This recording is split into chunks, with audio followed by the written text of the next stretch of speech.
Je suis le cep et vous êtes les sarments. Celui qui demeure en moi et en qui je demeure porte beaucoup de fruits, car sans moi, vous ne pouvez rien faire. Jean 15, 5. Jésus-Christ répond à notre foi en nous envoyant le Saint-Esprit, non pas de temps à autre, ni comme un don spécial. Car rappelez-vous que la relation qui existe entre le cep et les sarments est une relation constante, journalière. Mais si cette relation a été interrompue, le sarment mourrait. La sève ne circule pas pendant un moment, pour s'arrêter ensuite et recommencer à circuler un moment après. La sève circule sans arrêt du cep au sarment. Et de la même manière, Jésus, mon Seigneur, désire que je prenne cette position bénie et que, jour après jour, heure après heure, pas à pas, dans tout ce que j'ai à faire, je me tienne devant lui, dans un sentiment de totale impuissance, sachant que je ne connais rien, que je ne suis rien, que je ne puis rien. Consentez à perdre votre vie, à n'être rien. Le sarment nous montre comment porter du fruit en abondance. Vous savez que le Seigneur Jésus a répété souvent ce mot, fruit, dans cette parabole. Il parle d'abord de fruits, ensuite de plus de fruits, puis de beaucoup de fruits. Oui, nous avons reçu l'ordre non seulement de porter du fruit, mais de porter beaucoup de fruits. C'est ainsi que mon Père sera glorifié si vous portez beaucoup de fruits. En premier lieu, Christ dit « Je suis le cep et mon Père est le vigneron ». Mon Père est le vigneron qui prend soin de moi et de vous.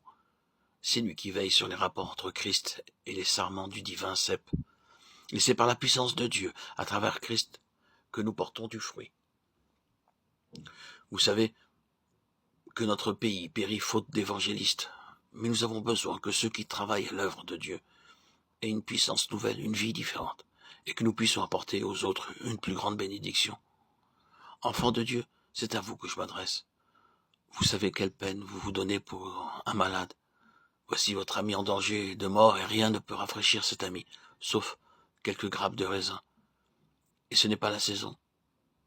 Quelle peine vous vous donnez pour vous procurer ces raisins qui doivent rafraîchir votre ami mourant.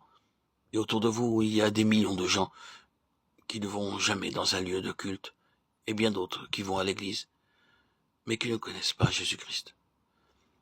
Et les grappes célestes, les grappes de la vigne divine, ne peuvent être obtenues à aucun prix, à moins que les enfants de Dieu, les sarments du cep divin, ne portent du fruit par leur vie de communion intime avec Christ. À moins que les enfants de Dieu ne soient remplis de la sève de la céleste vigne, à moins qu'ils ne soient remplis du Saint-Esprit et de l'amour de Jésus. Ils ne peuvent produire beaucoup de fruits. Il y a beaucoup de travail accompli pour le Seigneur, beaucoup de sermons, d'études bibliques et de visites, beaucoup de combinaisons, beaucoup d'efforts de toutes sortes. Mais il y a peu de manifestations de la puissance de Dieu.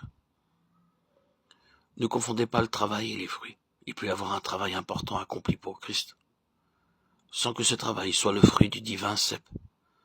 Ne recherchez pas uniquement le travail. Étudiez cette question. Portez du fruit. Cela signifie le cep divin lui-même venant dans votre cœur et dans le mien.